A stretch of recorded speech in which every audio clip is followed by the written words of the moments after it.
Mam na imię Paulina, a to jest biznesowy One Woman Show. Rozmowy z tymi, którzy budują biznesy na własnych zasadach.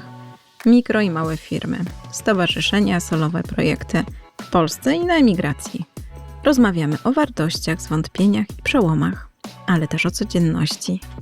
To przestrzeń dla tych, którzy chcą tworzyć biznes i siebie po swojemu, z odwagą, autentycznością, no i z sercem.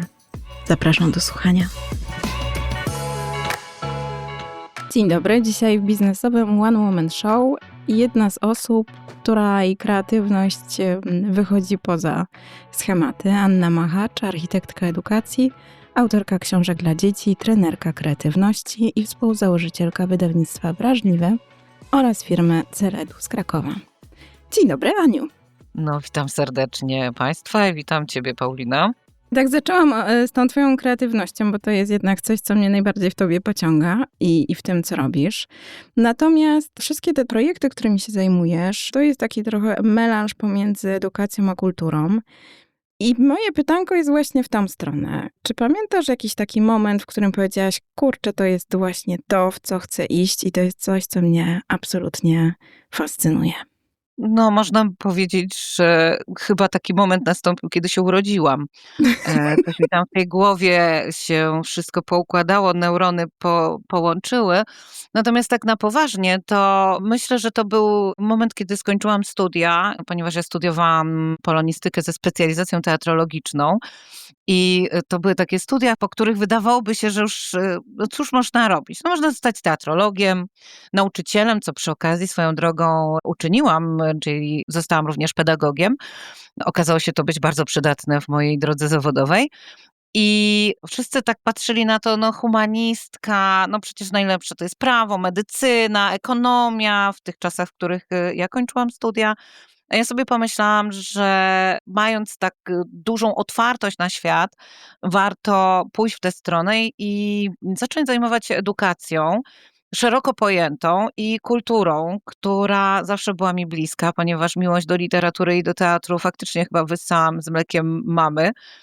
Tak więc to był ten moment, zakończenie studiów i taki chwilowy wyjazd do Stanów Zjednoczonych, gdzie miałam do tej krainy mlekiem i miodem płynącej pojechać zarabiać, a ja po 5, przepraszam, tygodniach postanowiłam wrócić.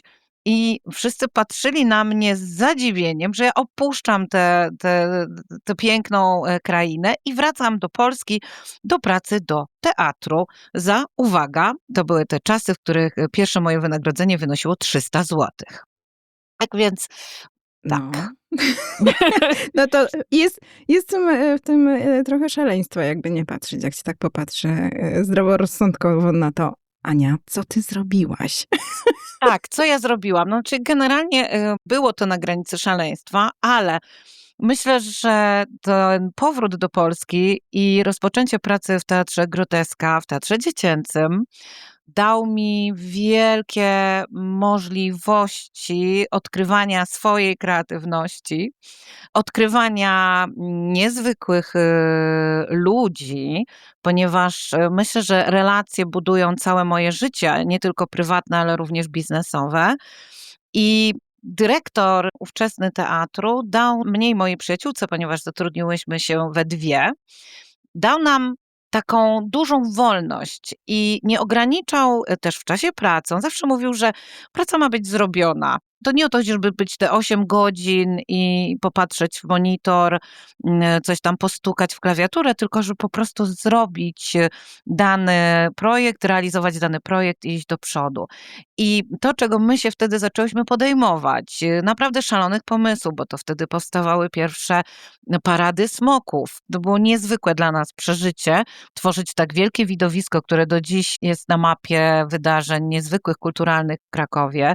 Tworzyć pierwsze projekty dla nauczycieli, szkolić się oraz ich potem, prowadzić warsztaty dla dzieci, realizować też szalone imprezy, naprawdę niezwykłe jak na owe czasy, takie pomysły miał dyrektor, a my chętnie wchodziłyśmy w to, ponieważ byłyśmy młode i nie miałyśmy też tak w głowie zbyt wielu ograniczeń, takich, które myślę, że z wiekiem przychodzą, bo mamy świadomość pewnych rzeczy, a wtedy człowiek tak i szedł do przodu, pracował po 16 godzin, nic go nie ograniczało. Wtedy jeszcze nie miałyśmy rodzin, dzieci, więc też zupełnie inny czas.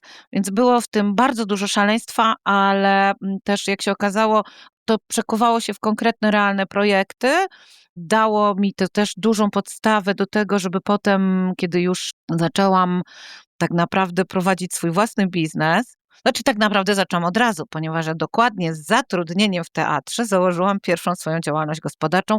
Nie będę mówiła, który to był rok, bo to było tak dawno, że aż sama nie pamiętam, kiedy to było. Właśnie. I zaczęłaś, powiedzmy, od smoków, tak? I te smoki chyba pozwoliły ci latać wysoko, jakby tak popatrzeć na to, czym się zajmujesz i co robisz. Natomiast mówisz, że zajmujesz się architekturą edukacji. I dla mnie w ogóle jest to piękny zlepek tym, że właśnie, że architektura, bo ta edukacja właśnie pokazuje, albo może właśnie ten pierwiastek tej architektury w tej edukacji pokazuje, że to jest struktura jednak wielowymiarowa, tak? To nie jest tylko płaszczyzna jednocielesna do zajęcia się. Natomiast z miłą chęcią bym usłyszała, jak ty to rozumiesz i czym to jest dla ciebie to życie twoje w architekturze. Przede wszystkim bardzo zabawne zawsze jest to, że niektórzy słysząc nazwę naszej firmy, dzwonią, pytają się, czy wybudujemy im dom. No my generalnie czy zaprojektujemy, grzecznie odpowiadamy, że nie, że warto popatrzeć, że rozwinięcie to jest jednak architektura edukacji, edukacyjna, projektów edukacyjnych i kulturalnych. I może zacznę od tego, że mamy taką tendencję, żeby definiować, więc dla mnie najważniejsze jest, czym jest edukacja, że nie postrzegamy tej edukacji właśnie na jednym poziomie, tym, który kojarzymy głównie z nauczaniem w szkołach i z taką edukacją formalną. I dla mnie edukacja jest zmianą przez całe życie, jest pewnym procesem i tak naprawdę możemy uczyć się od najmłodszych lat po ten sędziwy wiek, odkrywając świat, który jest dookoła nas, poznając mechanizmy, nie zamykając się na ten właśnie świat i przede wszystkim nie wychodząc z założenia, że już wszystko wiemy, bo jesteśmy dorośli, pokończyliśmy szkoły, studia, dorobiliśmy sobie jeszcze kilka kursów, mamy certyfikaty, w związku z tym koniec, to już jesteśmy dokończonym dziełem, które wie wszystko. A dla mnie ta edukacja właśnie jest czymś, co pozwala ciągle poznawać to, co dookoła nas, poznawać też siebie, no i innych ludzi, bo oni nas też mocno kształtują. I my, tworząc, ja pamiętam, jak długo zastanawiałyśmy się nad nazwą dla firmy, bo to, że było to Cel Edu, jakoś to już tkwiło w nas dość dawno, tak też wtedy działalność gospodarcza nasza też miała taką nazwę. Natomiast jak powstawała spółka, chciałam coś zmienić, no i tu trochę mąż mi pomógł w swoim, on jest takim Architect Solution. Ja mówię, no ta architektura byłaby idealna tutaj, bo my coś tworzymy od projektu po tak naprawdę ten dach w domu, łącznie z urządzeniem wnętrza i jeszcze z zaprojektowaniem ogrodu dookoła. Tak naprawdę tam jest wszystko. I wydaje mi się, że to jest też największy taki dla nas i nasz firmowy atut, że potrafimy właśnie stworzyć taki projekt, który zaczynamy od samej koncepcji i pozyskując wielu ludzi dookoła w międzyczasie. Oczywiście, bo same nie robimy wszystkiego. Się nie znamy na wszystkim i bardzo dobrze, bo jest przestrzeń dla wielu fachowców w naszej pracy.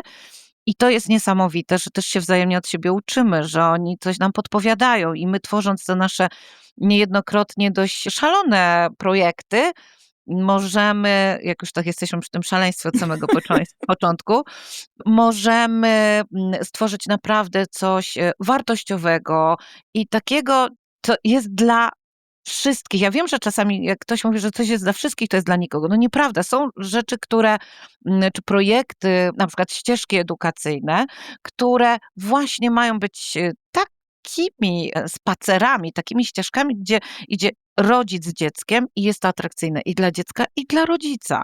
Czyli trzeba znaleźć takie rozwiązanie, opracować go wspólnie z wieloma oczywiście osobami, by ono spełniało właśnie te wymogi zainteresowania jednego i drugiego, również seniora, no każdego, kto przejdzie tę ścieżkę.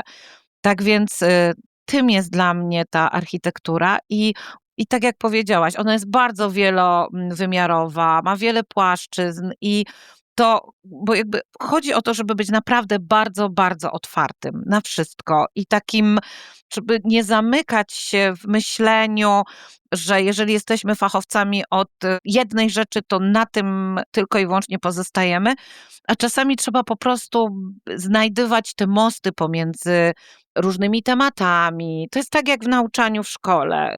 Myślę, że literatura może się pojawić na każdym etapie nauczania i w każdym przedmiocie można ją wykorzystywać. Tak więc to jest chyba dla mnie ta architektura edukacji. I teraz właśnie zadałabym to pytanie, skąd czerpiesz te inspiracje do wszystkich tych twoich projektów? Bo to uważam, że to jest chyba ta zmienna, która ci wyróżnia spośród różnych ludzi, tak? Ja też w moim życiu profesjonalnym, powiedzmy, miałam styczność z różnymi ludźmi, z różnymi poziomami kreatywności i podchodzenia do tematu. I pytanko, jak to jest u ciebie? Czy to bardziej z obserwacji, czy z ludzi, czy z doświadczenia, czy może z literatury, tak?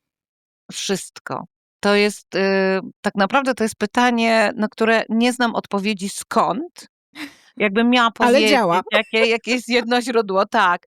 Ja niejednokrotnie chciałabym zobaczyć swój mózg. Naprawdę, bo on działa zupełnie nieoczywiście, jest nieoczywisty, niestandardowy, właśnie taki, rzekłabym, że nawet niepoukładany chyba do końca. I kiedyś rozmawiałam z moimi przyjaciółkami i ja mówię, że ja widzę swój mózg jako po prostu taki chaos, który tam krążą myśli, obijają się emocje, jako porozwalane szuflady, tam wypadające z tego papiery. One tak patrzą na mnie i mówią, ale my widzimy twój mózg jako właśnie poukładany, szufladki równo Tak, poopisywane. potwierdzam. Ja zupełnie to widzę inaczej. Taki jest mój kalendarz. Ja się śmieję, że najbardziej poukładany jest mój fizyczny kalendarz, bo ja korzystam i z jednego, i z drugiego. I ten fizyczny jest mi bliższy, bo jestem wzrokowcem. I słuchajcie, jak coś mi wypada, to ja to zaklejam karteczką, bo mam tyle powpisywanych różnych rzeczy, żeby się w tym jakoś ogarnąć, no to on jest taki właśnie bardzo korekt. I to jest jedyna chyba taka rzecz w moim życiu poukładana. Natomiast na pewno z wiekiem przychodzi doświadczenie. Doświadczenie jest niezwykle istotne w mojej pracy, muszę to przyznać, ale tutaj wchodzi też intuicja, tu wchodzi też w tą kreatywność właśnie to wszystko, co jest związane z relacjami międzyludzkimi. Ja poznaję tak niewiarygodną ilość ludzi i tak niesamowitych, bo ludzie dookoła mnie tworzą rzeczy przepiękne, szalone, jedne bardziej takie właśnie ułożone, drugie takie rozpasane. No, jest tych ludzi mnóstwo. I oni tak naprawdę pozwalają mi też na inspirowanie się, bo ja jestem wielką zwolenniczką inspirowania się, ale nie mylenia tego z tym, że z czegoś korzystamy, tylko że obserwujemy, jak ludzie pracują, jak ludzie się rozwijają, co tworzą, jak tworzą i skąd oni czerpią inspirację. I to pozwala tworzyć te wszystkie niezwykłe projekty, które mam naprawdę taką. Mam wielką radość, jak je tworzę i myślę, że jestem szczęściarą, że mogę pracować i kochać swoją pracę. Wielu mówi, że jak się kocha tak pracę, to też nie za dobrze dla biznesu. No, ja sobie pomyślałam, no może i tak jest, natomiast myślę, że to jak my pracujemy w firmie i jakie budujemy relacje i jak bardzo kochamy swoją pracę, to też często jest taki wielki dla nas, widzę, że to przekonuje ludzi, że w momencie, kiedy jesteśmy po jakimś spotkaniu biznesowym, zawsze jest taki jeden moment, w którym ktoś mówi, jej, ale tu widać pasję, zaangażowanie i to słychać w głosie i we wszystkim. No i tak jest faktycznie. Ja bym dorzuciła do tego, że czasami to jest jeszcze to, bo sama się na tym złapałam, że ale to jest dokładnie to, co chciałam powiedzieć, tylko nie umiałam tego nazwać, tak? I to jest to, co wam się udaje. Tak. Wychwytać to, co jest pomiędzy słowami i właśnie może bardziej tą intencję czytacie, aniżeli te słowa, które czasami są nieporadne. Myślę, że tak i w naszych projektach, ponieważ pracując z dziećmi bardzo dużo, bo gro tych wszystkich projektów jednak skierowanych jest do najmłodszych, ale nie tylko oczywiście. Natomiast pracując z dziećmi, tworząc literaturę dla dzieci, tworząc projekty dla nich, moim zdaniem trzeba mieć w sobie dużą wrażliwość, mieć wielką uważność, być też takim obserwatorem. No, doświadczenie po pewnym czasie jest konieczne, szczególnie do prowadzenia warsztatów, bo ja bardzo dużo pracuję z dzieciakami, ponieważ miałam taki moment, jak skończyłam pewną dekadę w swoim życiu, pomyślałam sobie, chyba już może sobie podaruję warsztaty z dziećmi, bo jednak jest to bardzo trudna praca. Ja oczywiście szalenie lubię z nimi pracować, natomiast pomyślałam sobie, jest tyle rzeczy, które mam do zrobienia. Chciałabym tyle napisać kolejnych książek, bajek, też trochę może pójść w stronę literatury dla dorosłych, ale jednak przekonuje mnie myśl, która ciągle jest we mnie, że w momencie, kiedy ja nie będę pracowała z dziećmi, kiedy będę próbowała realizować kolejne projekty dla dzieci, to nie jestem autentyczna, bo trzeba mieć to doświadczenie, trzeba być na bieżąco. Dzieci w przeciągu tych 20 kilku lat, kiedy pracuję z nimi, zmieniły się diametralnie, zmienił się świat. I nie można bazować na tym, co wyniosłam chociażby ze studiów pedagogicznych. To jest jakby podstawa, natomiast ważna jest obserwacja tego, jak dzieci się zmieniają, jak zmieniają się rodzice. I tylko wtedy możemy doradzać chociażby naszym klientom przy przeróżnych projektach, w którą stronę iść, jak do nich docierać, jakie przygotowywać warsztaty i jak edukować właśnie w tym obszarze edukacji nieformalnej. A czy pamiętasz taki moment albo projekt, który jakoś szczególnie zapadł ci w duszy i w sercu, który cię wzruszył, albo cię zmienił, albo właśnie pokazał ci coś, czego się zupełnie nie spodziewałaś? Dużo jest takich projektów, które zmieniły troszeczkę mój tok myślenia. Znaczy, są projekty z jednej strony, które wydawały mi się nie do zrealizowania i pokazały mi, że w momencie, kiedy postaramy się i kiedy znajdziemy odpowiednich fachowców, to wspólnie jesteśmy ten projekt w stanie zrealizować. I takim była ścieżka dla oczyszczalni ścieków w Krakowie. No słuchajcie, każdy z nas coś wie na temat oczyszczania ścieków. Każdy. Tam po trochu, tak? Każdy z nas ma w domu toaletę, umywalkę, Tak. pralkę i tak dalej. Wiemy, że gdzieś to idzie. No więc ja o tym oczyszczaniu ścieków niewiele wiedziałam. Pojawiłam się tam i spotkałam fantastycznego człowieka, który kilkakrotnie oprowadził mnie po tym miejscu, opowiedział mi o nim i miał tę niezwykłą umiejętność opowiedzenia w taki sposób, że ja się śmieję, że jestem jak dziecko czasami, tak można mnie jako testera wynajmować, bo w momencie, kiedy moje zainteresowanie jest cały czas, to znaczy, że ktoś naprawdę świetnie opowiada. I tak opowiedział mi o tej oczyszczalni ścieków, że stwierdziłam, że historia o kupie jest czymś, co jest dla mnie niezwykłe. I teraz jak przygotować ścieżkę, to akurat była ścieżka dla licealistów, więc trochę wiadomo inny poziom niż Tak. dla młodszych dzieci, ale jak napisać bajkę, bo wtedy napisałam bajkę o oczyszczaniu ścieków, żeby dzieci zrozumiały te procesy, ale zrozumiały nie po to, żeby potem umieć je wyrecytować, na czym polega, nie wiem, sedymentacja, tylko żeby poczuły, że one wiedzą, że one mają świadomość, one rozumieją i one swoją drogą przy okazji się czegoś nie będą bały, bo jak nie mamy pewnej wiedzy, to się Tak. bardzo często różnych rzeczy boimy. I to był taki projekt, który mi pokazał, że nawet w takich projektach kompletnie niezwiązanych z tą miękką tkanką i wrażliwą, literacką, kulturalną, teatralną, że potrafimy się odnaleźć. A dla mnie drugim takim momentem było, kiedy spotkałam po latach mojego kolegę ze studiów, z którym świetnie się bawiliśmy oczywiście na studiach, jak to wszyscy, imprezowaliśmy, on był muzykiem i wiele lat się nie widzieliśmy, spotkaliśmy się po tych latach i okazało się, że jest filozofem. Ja pamiętam, że głównie filozofię filozofię zakończyłam na zaliczeniu na pierwszym roku, pisząc o Teo Kubusia Puchatka, bo oczywiście w tym kierunku jakoś skierowałam swe myśli. Mhm. I postanowiliśmy wspólnie napisać bajkę filozoficzną. I to była niezwykła przygoda dla mnie, dlatego że Rafał Mazur, który w ogóle wygląda jak filozof. Długa taka broda, fantastyczna, siwa. On jak siedzi, to dotyka tej brody, myśli. No to jest niezwykły widok. Jest mega otwartym człowiekiem i to jest osoba, która mnie pozwoliła otworzyć się na filozofię, która uświadomiła mi, czym jest filozofia i dlaczego warto o niej mówić z dziećmi, dlaczego warto uczyć myślenia, pokazywać, że myślenie jest bardzo ważne. I to był dla mnie też wielki przełom w moim pisaniu też, że napisałam bajkę filozoficzną, czego się w ogóle po sobie nie spodziewałam, że nam się to uda wspólnie zrobić i to była fantastyczna współpraca. Powiem Państwu szczerze, że ja w ogóle uwielbiam współpracować z ludźmi i przy tym się pytają, dlaczego ja lubię pisać w duetach książki.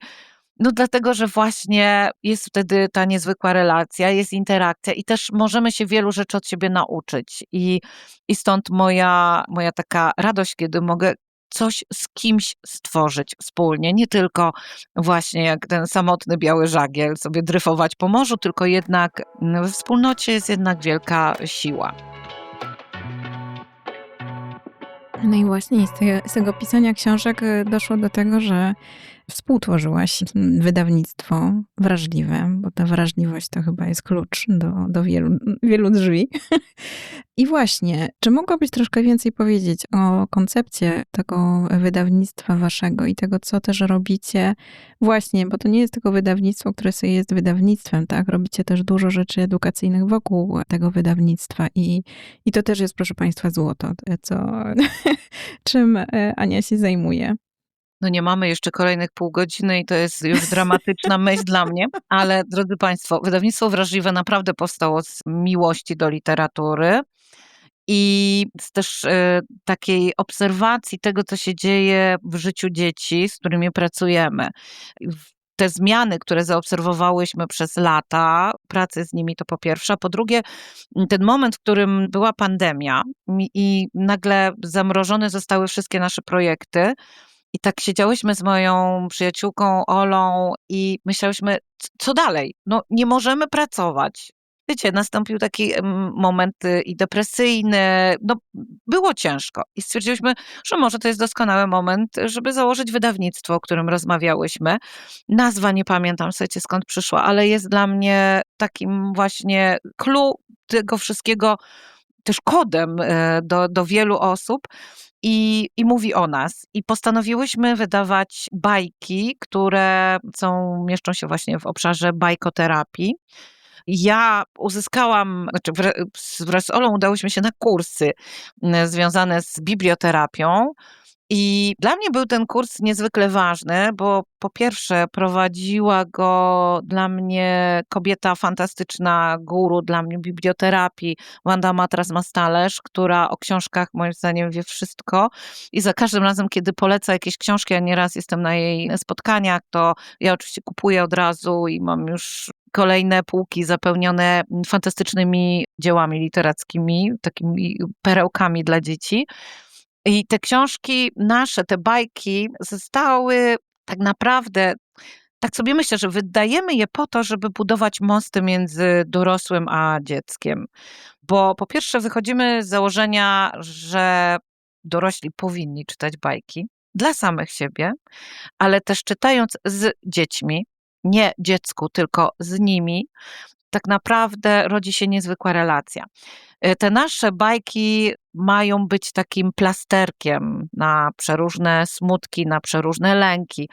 Mówi się, że literatura ma działanie terapeutyczne i to jest prawdą i to wiemy już od dawien dawna. To nie jest wymysł XX czy XXI wieku, bo na starożytnych bibliotekach był napis, że biblioteki są lecznicami duszy, więc myślę, że to jest prawdą. I to wydawanie bajek, wydawanie książek stało się dla nas niezwykłą przygodą. Z jednej strony samo ich pisanie. Nie jestem autorką wszystkich bajek, na szczęście, natomiast uwielbiam je z jednej strony pisać, ale też bardzo lubię je wydawać, widzieć ten proces, kiedy powstaje ta książka, bo to jest niezwykły proces, począwszy od właśnie napisania, po redakcję, ilustracje, kiedy one powstają.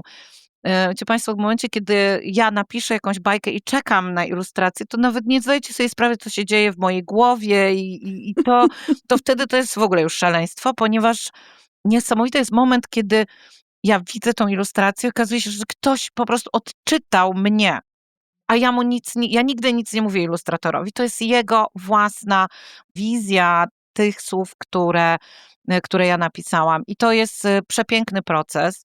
No i potem cieszy mnie ogromnie, kiedy dostajemy taki feedback, że naprawdę te bajki się podobają, że one są wartościowe, że dzieci czytają na przykład je na okrągło albo słuchają, jeśli coś nagramy.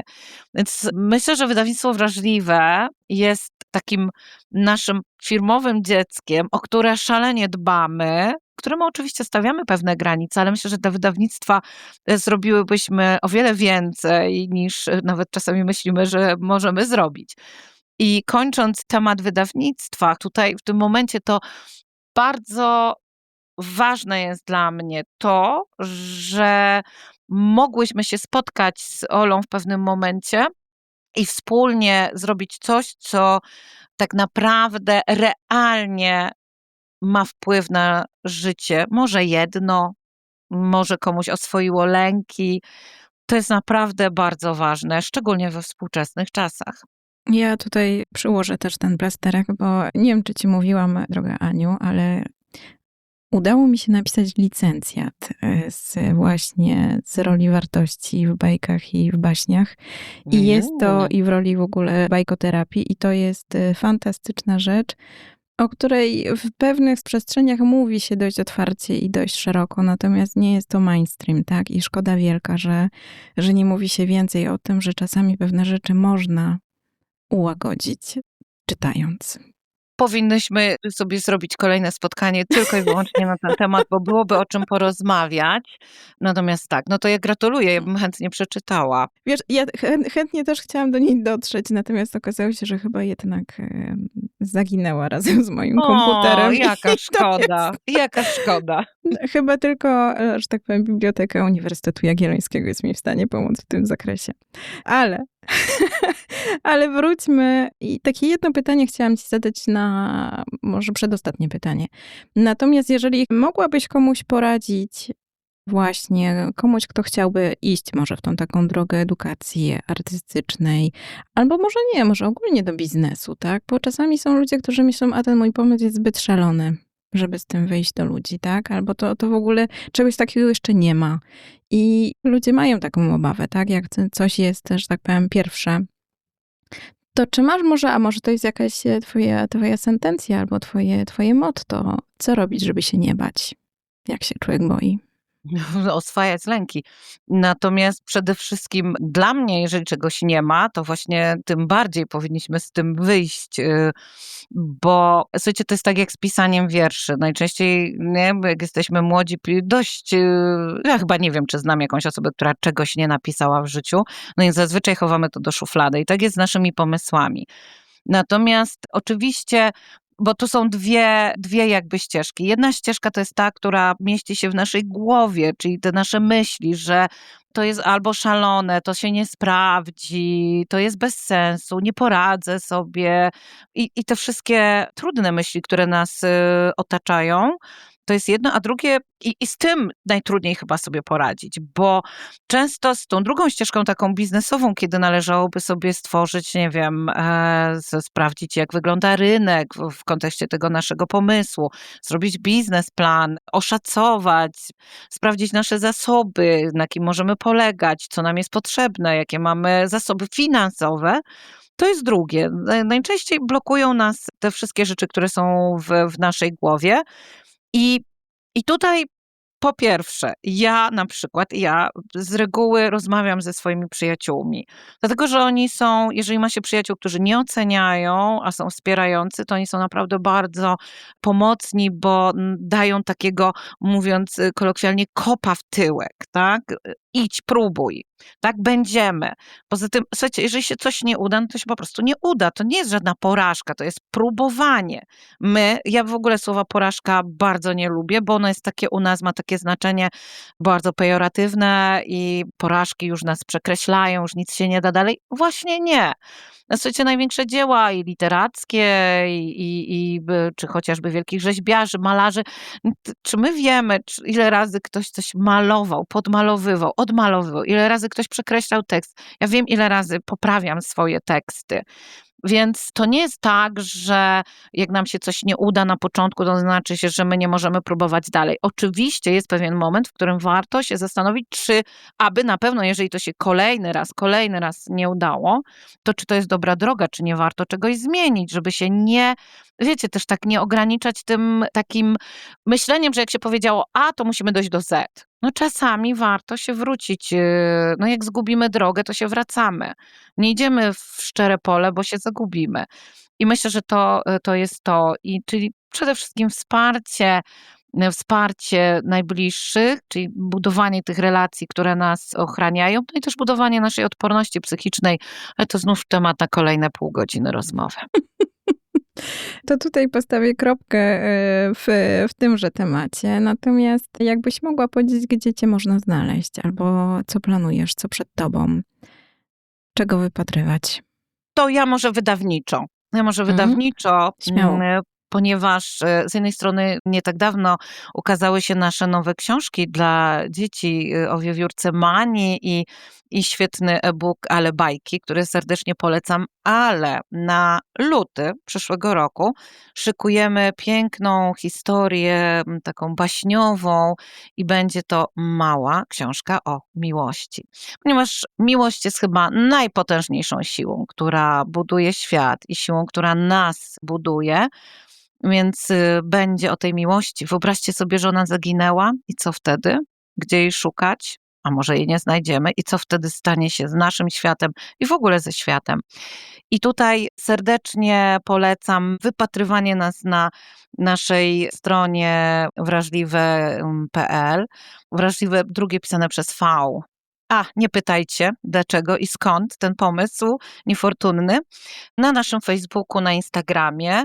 Miałam przyjemność napisać tę książkę, natomiast ilustruje ją Aleksandra Głusek-Paczut, moja przyjaciółka, z którą pracuję, z którą tworzę wydawnictwo i to jest pierwsza taka nasza wspólna książka. Bardzo chciałyśmy coś wspólnie wydać i teraz już niedługo zobaczycie ją. Mam nadzieję, że również weźmiecie do ręki. Tak, więc tego poszukujcie Państwo. Natomiast co szalonego pojawi się w 2026? Sama jeszcze nie wiem. Wiem, że jest koniec roku, już za dzień lub dwa. Natomiast faktycznie będzie się na pewno dużo działo. Tak więc śledźcie nas po prostu na naszych socialach, a jak macie ochotę się z nami skontaktować, to po prostu napiszcie. Tak jest. Pod odcinkiem znajdziecie wszystkie potrzebne kontakty i namiary na Anię, na Wrażliwe i na Celedu. I właśnie bardzo chciałam ci podziękować za tą podróż przez wrażliwość do miłości i tej miłości, którą mamy w sobie do robienia różnych rzeczy, bo to też jest to, że chyba ta miłość oswaja wszelkie strachy. Dokładnie. Bardzo ci dziękuję. Ja tobie również za zaproszenie i naprawdę było to przeurocze spotkanie z tobą, więc dziękuję bardzo. Bardzo dziękuję i do usłyszenia kolejnym razem. Bardzo dziękuję za wysłuchanie tego odcinka biznesowego One Woman Show. Jeżeli chciałbyś zadać mi jakieś pytanie, podzielić się swoją historią, a może masz pomysł na współpracę, zapraszam do kontaktu.